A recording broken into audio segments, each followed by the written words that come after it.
Welcome, everyone. We acknowledge with respect the Lekwungen peoples whose on traditional territory we live and work, and their continuing relationship with this land. We commit to learning and acting to be in right relationship with all. We'll begin with a sacred opening with a selection of quotes from different traditions prepared by the Victoria Multi-Faith Society.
Hello, everybody.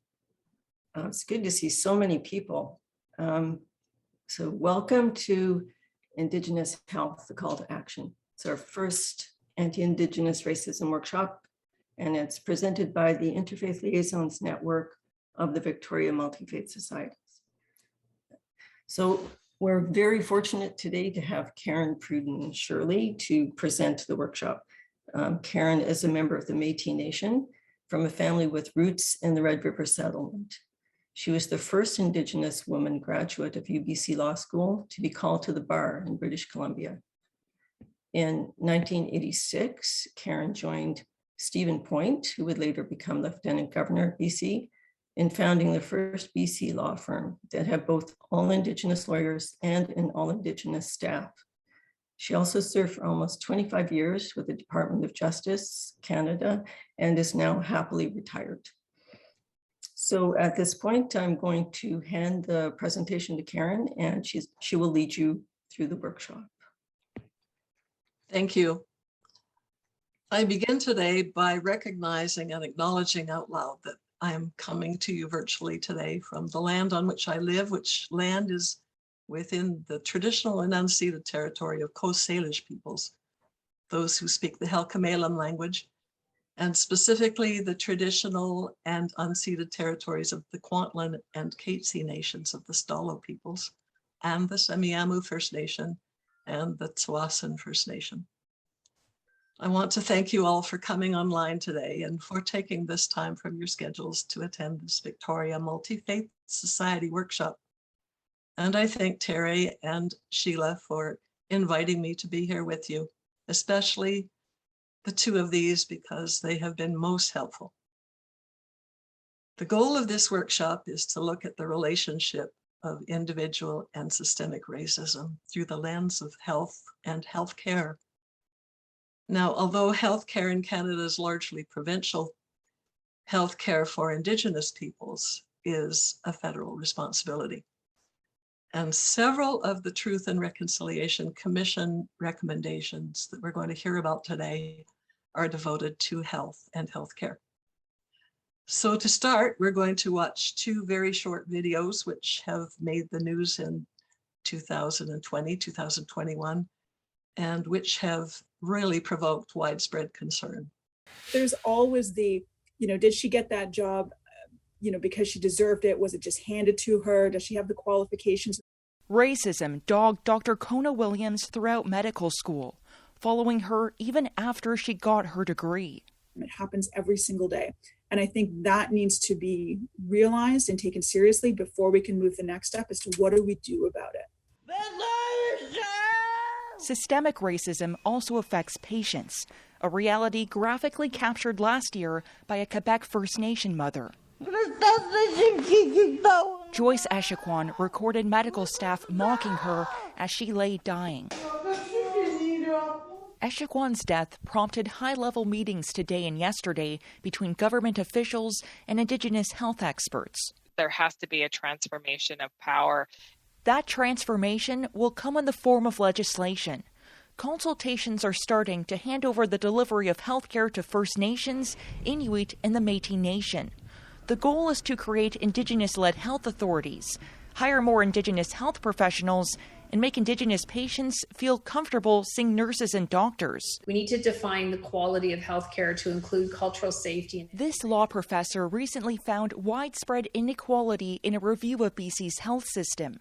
For instance, Indigenous women are screened only half as much as non-Indigenous women for cervical cancer. This is not advocacy, this is facts. We need to bring those levels up. The federal government is spending more than $15 million over the next 2 years to develop Indigenous-tailored health legislation. But a bill isn't expected anytime soon. Talks are expected to take months. For some, the pace of change is frustratingly slow.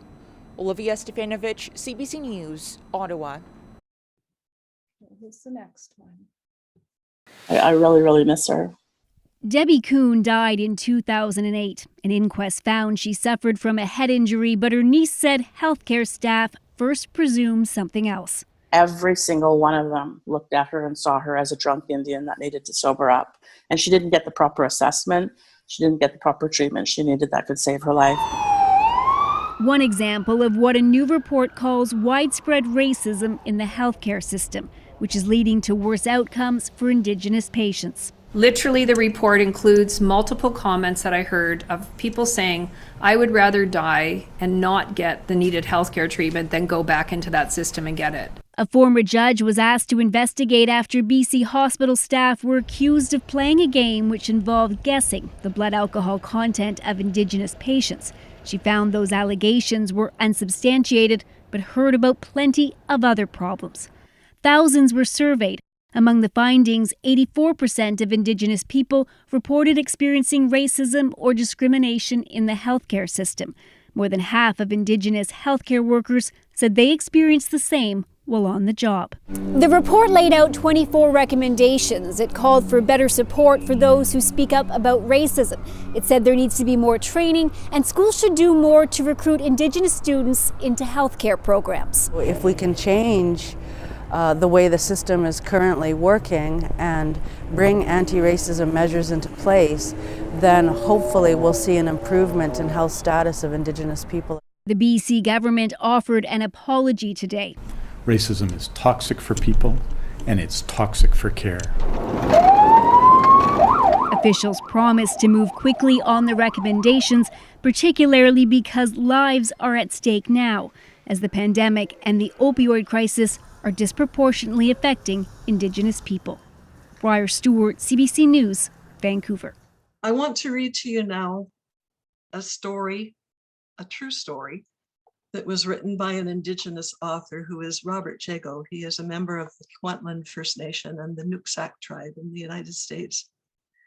It's called The Truth is Unspeakable, or The Story of the Oven Baby and the Way Forward. It was written on September 30th, published on September 30th, written beforehand. And I will read it to you now. In my family, the older aunts and uncles tell a story about the oven baby. That was Marianne, my Aunt Jane tells me. This conversation is back in the summer of 2018 on the Katzie First Nation in BC. The one who had a hole in her back, my mother chimes in. She had some spinal disease. It was like about that big, June says, gesturing to show her palm.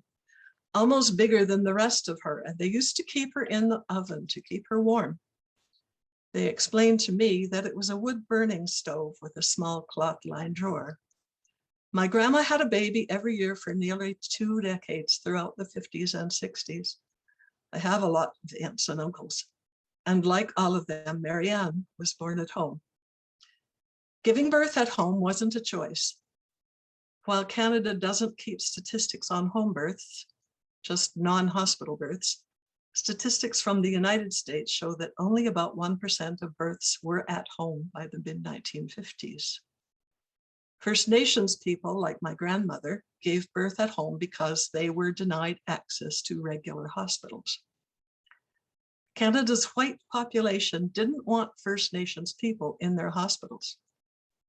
A typical example of this disdain for us comes from an 1895 meeting of the Jubilee Hospital Board in Victoria, where, according to the Victoria Times, a board member had stated that the Indians were unclean and that they hurt the hospital. That hospital board went on to ban First Nations patients unless they paid in advance and at a rate higher than what was charged to white people. It's something that many other hospitals did across Canada, forcing the Department of Indian Affairs to create its own, albeit substandard, medical system. While they were technically called Indian hospitals, they had all the hallmarks of a residential school or a prison camp.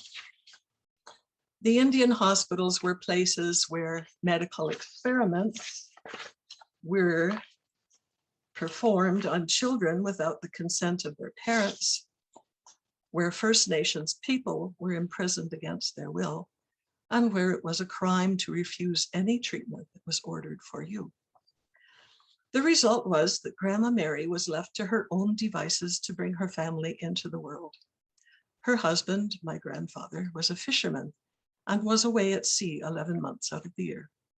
So she made her little nest in her room, and she did this all alone. Grandma Mary had a procedure for giving birth.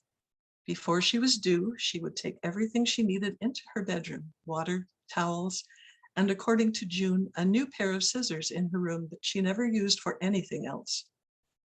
June explained, we'd all go to school and come home, and there'd be a baby, and Mom was all cleaned up, the baby was cleaned up, the room was cleaned up. The night Marianne died, back in 1950, Grandma was with her. Crouched by the oven, she fed it wood to keep the baby warm. As the night wore on, her cries softened and then stopped. And as the fire went out, the baby died. This is the truth in Truth and Reconciliation. It is one of hundreds of thousands of individual tragedies that collectively make up the genocide of Indigenous people in Canada. And broadly speaking, it is an event we mark today, he wrote, on the National Day for Truth and Reconciliation, September 30th, 2021. The genocide, he wrote, doesn't begin with and end with the residential schools. Marianne was born and died off reserve. My family is one of many that fled the reserve to escape federal control. After having gone to residential schools themselves, my grandparents decided that it was in the best interests of their family to flee. They gave up their home, the plot of land that has been in our family for generations, and left to live as refugees in the small fishing village of Steveston, BC. This is another part of the genocide. Letting the oven baby die won the land for Canada. It built the railroad, cleared the prairies, renatured the parks, and pumped clean water into every home in the country or every one of your homes. There are so many different parts of the genocide that we mark today, and too many of them are still going on. The residential schools have closed, the Indian hospitals have closed, but still many First Nations women choose to give birth at home in secret to escape newer forms of oppression like so-called birth alerts.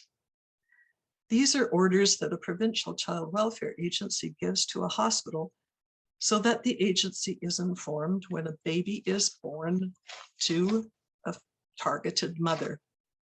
The agency then goes in and nearly a third of the cases seizes the child. In BC, where First Nations people make up 6% of the population, nearly 60% of those seized under birth alerts have been First Nations. My mother, Virginia Jago, was born at home. She died this past week. She is too many things for me to say here, other than to say that her death has broken every piece of my heart. She was 64, and she was due so many more years with her family. But decades of poverty and everything that came from that took those years from us. This too is a truth. On my mother's last day with us, she spent it surrounded by her grandchildren. It was her granddaughter's birthday. Her granddaughter shared the name of my sister, who died as an infant, and so was especially beloved by my mom. That day, in spite of years of health problems, she was as happy and healthy as I had seen her in years. In the final picture of her, she was wearing her orange Every Child Matters shirt.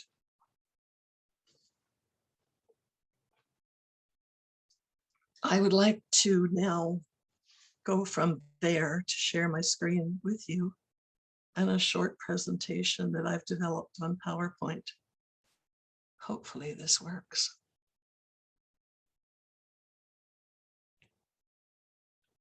Yay, it did.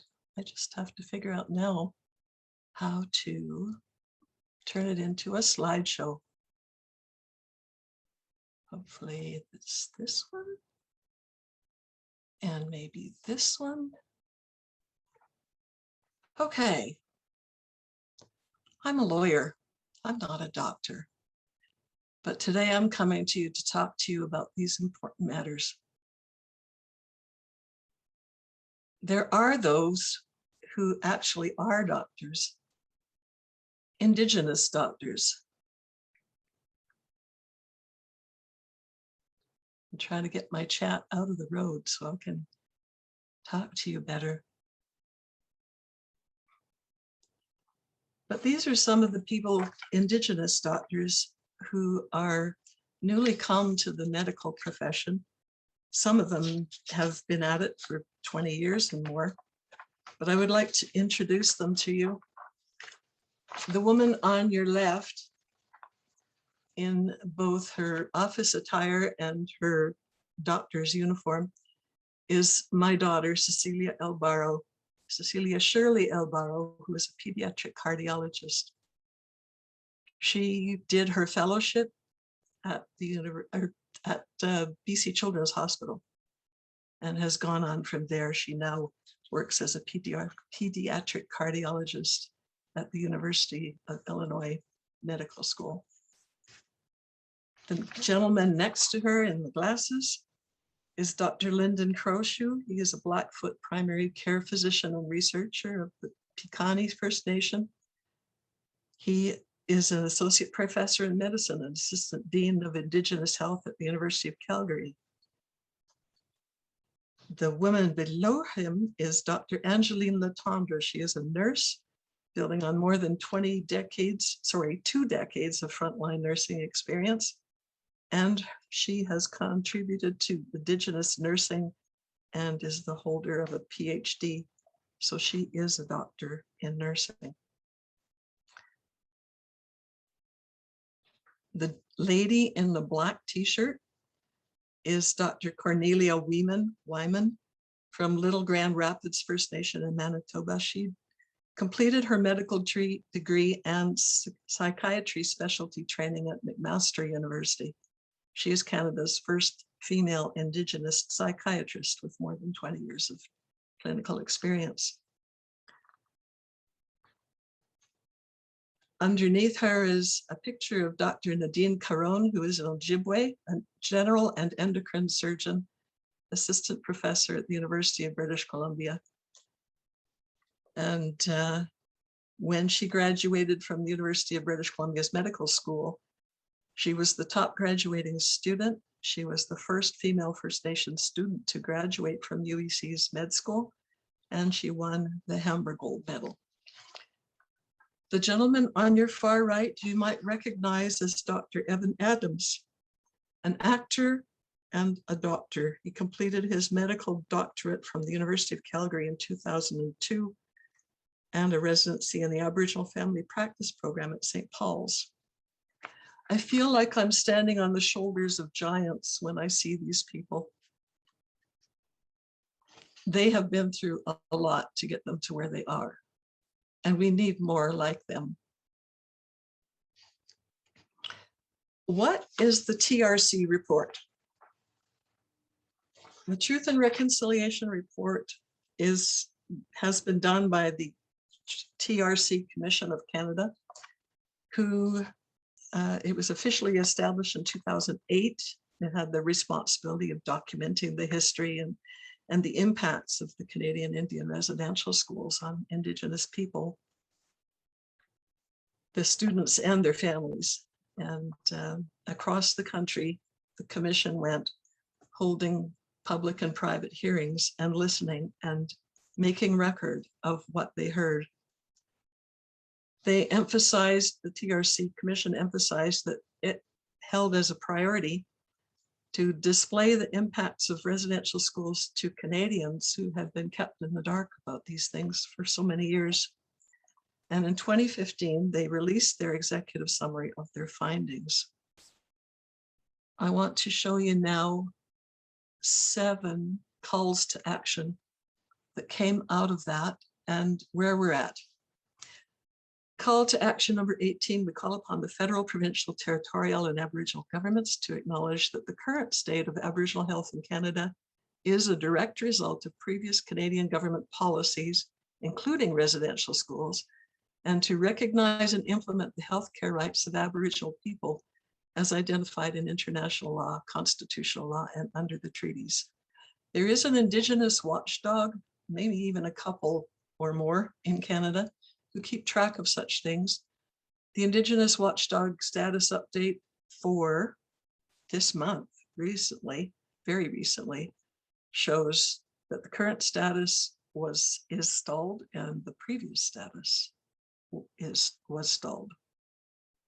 Not much going on. Call to action 19. We call upon the federal government in consultation with Aboriginal peoples to establish measurable goals to identify and close the gaps in health outcomes between Aboriginal and non-Aboriginal communities, and to publish annual progress reports and assess long-term trends. Such efforts would focus on indicators such as infant mortality, maternal health, suicide, mental health, addictions, life expectancy, birth rates, infant and child health issues, chronic diseases, illness and injury incidents, and the availability of appropriate health services. My comment is that Aboriginal peoples living in Indigenous communities face more health-related challenges and fewer resources to combat such challenges than non-Aboriginal peoples. And the status update is that these remedies are currently in progress, projects proposed. The federal government has not yet established measurable goals to identify and close the gaps in these health outcomes, although it's committed to do some. They throw money at it and things are very slow. Call to action 20, in order to address the jurisdictional disputes concerning Aboriginal people who do not reside on reserves, we call upon the federal government, the TRC Commission said, to recognize, respect, and address the distinct health needs of the Métis, Inuit, and off-reserve Aboriginal people. I see that is stalled. It's kind of underneath pictures of people and chat little boxes, but I know that this is stalled. Why? Because it's a slow go. Structure needs to be built, infrastructure needs to be provided, money needs to be tagged, and every time that these things need to be talked about, Indigenous people need to be able to be invited to the tables. So stalled. Call to action 21. We call upon the federal government to provide sustainable funding for existing and new Aboriginal healing centers to address the physical, mental, emotional, and spiritual harms caused by residential schools, and to ensure the funding of healing centers in Nunavut and the Northwest Territories as a priority. I can tell you that on September 8th, 2021, the health center in Kingate opened at the beginning of August. Sanikiluaq also received a new health center this year. For suicide prevention initiatives, New Brunswick government has included 13 calls to action in order to deal with suicide rates 3 times higher than non-Indigenous youth. So some good news. Call to action number 22, we call upon those who can affect change within the Canadian health care system to recognize the value of Aboriginal healing practices and to use them in the treatment of Aboriginal patients in collaboration with Aboriginal healers and elders where requested by Aboriginal patients. And that is in progress. Working with people like the Canadian Medical Association, physicians and surgeons, and healthcare partners of many different sizes and shapes. Call to action 23. We call upon all levels of government to increase the number of Aboriginal professionals, like the ones we saw on the second slide. Increase the number of those working in the healthcare field. Ensure the retention of Aboriginal healthcare providers in Aboriginal communities and provide cultural competency training for all healthcare professionals. And the last one, call to action 24, the last one dealing with health. We call upon medical and nursing schools in Canada to require all students to take a course dealing with Aboriginal health issues, including the history and legacy of residential schools, the United Nations Declaration on the Rights of Indigenous People, treaties and Aboriginal rights, and Indigenous teachings and practices. This will require skills-based training in intercultural competency, conflict resolution, human rights, and anti-racism. What's happening? Government of Canada is not the lead, so it's over to those entities that I mentioned. The good news story is that there is now a First Nations Health Authority in British Columbia since 2013. And that organization has as a goal quality care and safety. And they have an office set up so that First Nations and Aboriginal people, other Aboriginal people, will know that they have a right to access a healthcare system free of racism and discrimination, and they can feel safe.